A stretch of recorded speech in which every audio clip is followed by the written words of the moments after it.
একাধিক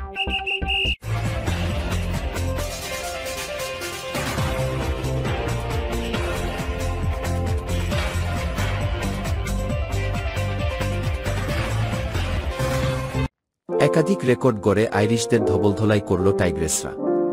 মিরপুরে এই প্রথম ৩-০ ব্যবধানে ওয়ানডে সিরিজ জিতল বাংলাদেশ।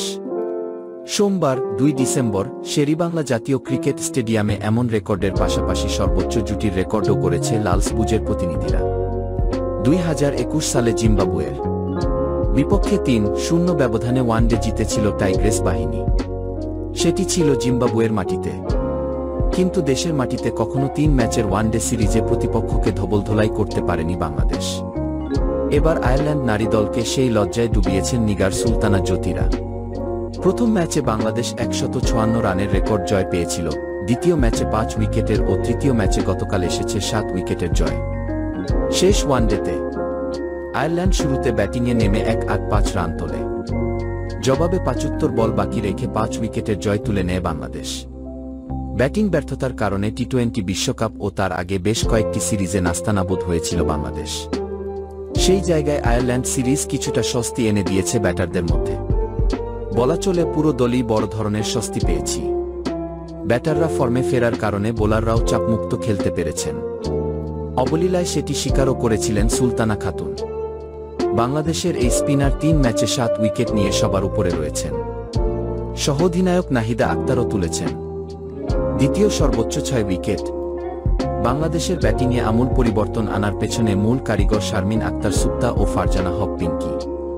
সুপ্তা দুবার ৯৬ ও ৭২ রান সেঞ্চুরির পথ থেকে ফিরেছেন, আর পিঙ্কি টানা ৩ ম্যাচেই ৬১, ৫০ ও ৬১ হাফ সেঞ্চুরির দেখা পেয়েছেন।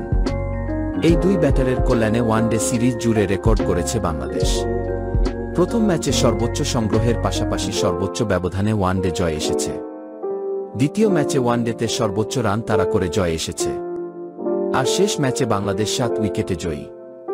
এই সিরিজে যদিও ব্যাট হাতে হতাশ করেননি। সবগুলো ম্যাচে স্ট্রাইক রেট ১০০ এর নিচে নামতে দেননি। ২৮ বলে ২৮ রান, ৩৯ বলে ৪০ রান ও ১৮ বলে ১৮ রান করে চতুর্থ সর্বোচ্চ রান সংগ্রাহক হয়েছেন তিনি। গতকাল ওয়ানডেতে সর্বোচ্চ রানের জুটি পেয়েছে বাংলাদেশ। পিঙ্কি সুপ্তা জুটিতে এসেছে ১৪৩ রান। যে কোনো উইকেটেই ওয়ানডেতে বাংলাদেশের সর্বোচ্চ এটি। এর আগে প্রথম ম্যাচে ১০৪ রানের জুটি গড়েছিলেন তারা। এর আগে বাংলাদেশ নারী দলের সর্বোচ্চ রানের জুটি ছিল ১২৭ রানের। সেটিকে টপকে এবার নতুন রেকর্ড পেল বাংলাদেশ। এমন অর্জনের পেছনে রহস্য হিসেবে কঠোর অনুশীলনের কথা বলেছেন পিঙ্কি ও সুপ্তা। দুজনেই মস্কো ক্রিকেট একাডেমিতে মোহাম্মদ সালাউদ্দিনের অধীনে ব্যাটিং করেছেন। সালাউদ্দিন এখন পুরুষ দলের সিনিয়র সহকারী কোচ হয়েছেন, তবু খোঁজ রাখেন তার শিষ্যদের। তিনি উইন্ডিজে বসেও মিরপুরে পিঙ্কি সুপ্তার ব্যাটিংয়ের উপরে নজর রেখেছিলেন। গতকাল সংবাদ সম্মেলনে সে কথাই বলেছেন পিঙ্কি ও সুপ্তা।